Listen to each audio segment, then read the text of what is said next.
स्थानीय नीति, नियोजन नीति, सरना धर्म कोड सहित कई मुद्दों को लेकर आज आजसू का विधानसभा घेराव था। आजसू सुप्रीमो सुदेश महतो ये कहते हैं कि ये सरकार नहीं चाहती है कि यहाँ के मूलवासी के जो विषय है उसे उठाया जाए। सर, राज्य में गठबंधन की सरकार है, आप लोगों की सरकार है, क्या आप लोग वाकई नहीं चाहते हैं कि जो ज्वलंत मुद्दे हैं, मूलवासी के जो मुद्दे हैं, नहीं उठाया जाए? कौन सरकार उठाना चाहती है और कौन सरकार उठाना नहीं चाहती थी, ये सुदेश महतो जी से बेहतर कोई नहीं जान सकता है। सरना धर्म कोड हमने लागू करके केंद्र को भेजा। केंद्र में किस किस समर्थन से सरकार बनी है? वो आजसू पार्टी और बीजेपी के समर्थन से। उनके सांसद जो हैं वहाँ पे सत्ता पक्ष में बैठते हैं, तो सरना धर्म कोड वो लागू करा के क्यों नहीं भेज रहे? इतने बीजेपी सांसद हैं, वो सब जाएं पीएम साहब के पास और बोले सरना धर्म कोड लागू करके भेजे। सुदेश महतो जी को बीजेपी से समर्थन वापस लेना चाहिए अगर सरना धर्म कोड लागू नहीं हो रहा है। दूसरा, आपने बोला 1932 ये सरकार लागू करना चाहती है या लास्ट सर्वे जो जिला स्तरीय सर्वे है वो लागू करना चाहती है, तभी तो जाके 1985 कैंसिल किया गया है। और 1985 का समर्थन किसने किया? यही सुदेश महतो जी के मंत्री चंद्रप्रकाश चौधरी जी ने।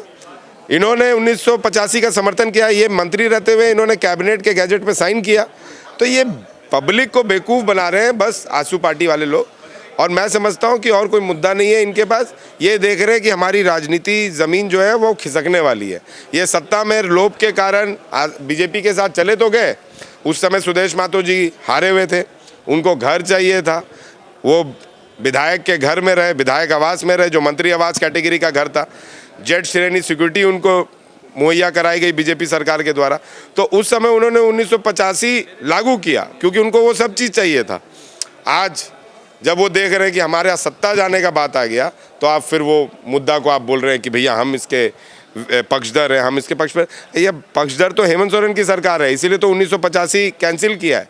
और लास्ट जिला सर्वे के अनुसार लागू हो या 1932 के अनुसार, कोई कोई जिला में 1932 लागू होगा, कोई कोई जिला में हो सकता है लास्ट सर्वे की, क्योंकि सुप्रीम कोर्ट ने 1932 पर अपना रोक लगाया हुआ है। सुप्रीम कोर्ट का कुछ निर्णय आना बाकी है, उसके बाद सरकार निर्णय लेगी और जनता के समक्ष रखेगी। लेकिन 1985 तो हमने कैंसिल किया।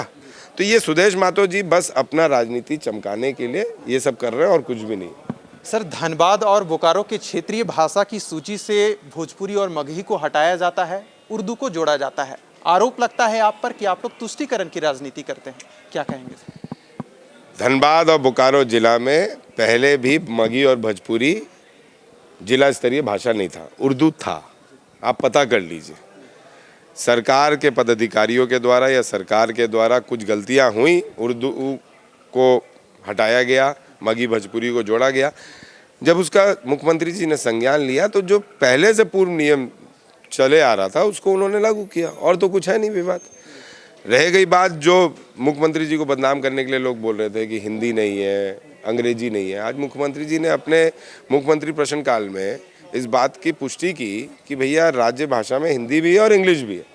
तो मैं समझता हूँ कि सच्चाई ज़्यादा देर तक आप नहीं छुपा सकते हैं। खाली सुदेश महतो जी की तरह, आजसू पार्टी की तरह लोगों को निर्भ्रमित करके झारखंड को आग में झोंकने का काम आजसू पार्टी कर रही है और कुछ नहीं कर रही है। आपसी भाईचारा, जब मेरे देश का जवान बॉर्डर पर लड़ रहा होता है तो क्या आप लोग उस जवान से जाके पूछते हैं कि तुम उर्दू भाषी हो कि हिंदी भाषी हो? क्या आप पूछते हो कि आप 1932 के खतियान वाले हो? जब मेरा पुलिस का जवान झारखंड के तमाम भाइयों और बहनों का रक्षा करता है, माता का रक्षा करता है, तो आप उससे पूछते हो कि तुम 1932 में हो या 1932 के बाहर के हो? हिंदुस्तान सबका है। राज्य में अपनी अपनी नियम है, राज्य में अपना अपना एक संविधान है।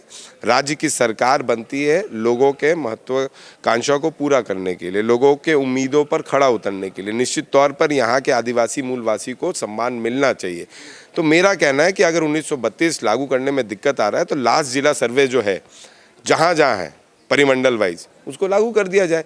जैसे उत्तरी छोटा नागपुर में 1964 का है, आपको दक्षिणी छोटा नागपुर में 1932 का है, तो वैसे करके लास्ट जिला सर्वे के अनुसार लागू कर दिया जाए। तब तक क्या है, तब तक उस पर नियोजन हो जाए। अगर 1932 पे कल को वर्डिक्ट आएगा, जो कैबिनेट फैसला लेगी वो हम लोग को मान्य है। सर, अंतिम प्रश्न आपसे यही रहेगा कि झारखंड कांग्रेस के जो प्रदेश प्रभारी है अविनाश पांडे जी, झारखंड दौरा उनका लगातार जारी है, तो क्या इस बार लग रहा है कि अनूप सिंह जी नेक्स्ट मंत्री बनने वाले हैं? सर देखिए भैया, मंत्री बनाने का निर्णय कांग्रेस पार्टी के जो आला कमान है या प्रभारी है उन लोग लेते हैं। कांग्रेस पार्टी ने मेरे परिवार को, मेरे पिता को, मुझे बहुत कुछ दिया है। मंत्री नहीं भी हूँ तब भी पार्टी का विधायक हूँ, मंत्री रहूँगा तब भी पार्टी का विधायक रहूँगा। जिम्मेवारियाँ बढ़ जाएंगी, लेकिन ये निर्णय उनका है, ये निर्णय मेरा नहीं है। मन है। मन किसका नहीं होता है। चलिए, तो इस वक्त थे हमारे साथ कांग्रेस विधायक अनूप सिंह, जिन्होंने विभिन्न विषयों पर अपने बातें रखी। लाइव 7 के लिए विशाल भारद्वाज।